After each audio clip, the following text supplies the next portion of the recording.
Hi hello ನಮಸ್ಕಾರ friends, ಎಲ್ಲರೂ ಹೆಂಗದಿರಿ? ಇವತ್ತಿನ ರೆಸಿಪಿ ರೆಡ್ ಚಿಲ್ಲಿ ಫ್ಲೇಕ್ಸ್. ಮನೆಯಲ್ಲೇ ಮಾಡಬಹುದಾದಂತಹ ರೆಡ್ ಚಿಲ್ಲಿ ಫ್ಲೇಕ್ಸ್. ಯಾರೇನೂ ಸಬ್ಸ್ಕ್ರೈಬ್ ಮಾಡಲಾರ್ದ ವಿಡಿಯೋ ನೋಡಾತೀರಿ, ಸಬ್ಸ್ಕ್ರೈಬ್ ಮಾಡಿರಿ. 200 ಗ್ರಾಮ್ ಒಣಮೆಣ್ಸಿನ್ಕಾಯಿ ತೊಗೊಂಡೇನಿ. ಅದರದ್ದು ಮೂಗೆಲ್ಲ ತೆಗೆದು ಕ್ಲೀನ್ ಮಾಡಿಟ್ಟೇನಿ. ಪ್ಯಾನಿಗೆ ಹಾಕಿ ಹುರಿಯಾತೇನಿ. ಸ್ವಲ್ಪ ಬಿಸಿ ಆಗೋವರೆಗೂ ಹುರಿದ್ರೆ ಸಾಕು. ಈ ರೀತಿ ಮೆಣಸಿನ್ಕಾಯಿನ ಮುರಿದು ಮಿಕ್ಸರ್ಗೆ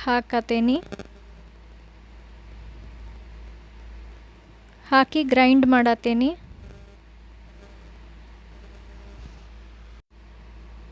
ರೆಡ್ ಚಿಲ್ಲಿ ಫ್ಲೇಕ್ಸ್ನ 6 ತಿಂಗಳವರೆಗಿಟ್ಟರೂ ಕೆಡಂಗಿಲ್ಲ. ಇದನ್ನು ಪಿಜ್ಜಾ, ಪಾಸ್ತಾಕ್ಕೆ ಯೂಸ್ ಮಾಡ್ಕೋಬೋದು. ಈ ವಿಡಿಯೋ ನಿಮಗಿಷ್ಟ ಆಗಿತ್ತಂತಂದ್ರೆ ಲೈಕ್, ಶೇರ್ ಮತ್ತು ಸಬ್ಸ್ಕ್ರೈಬ್ ಮಾಡಿರಿ. Thank you for watching.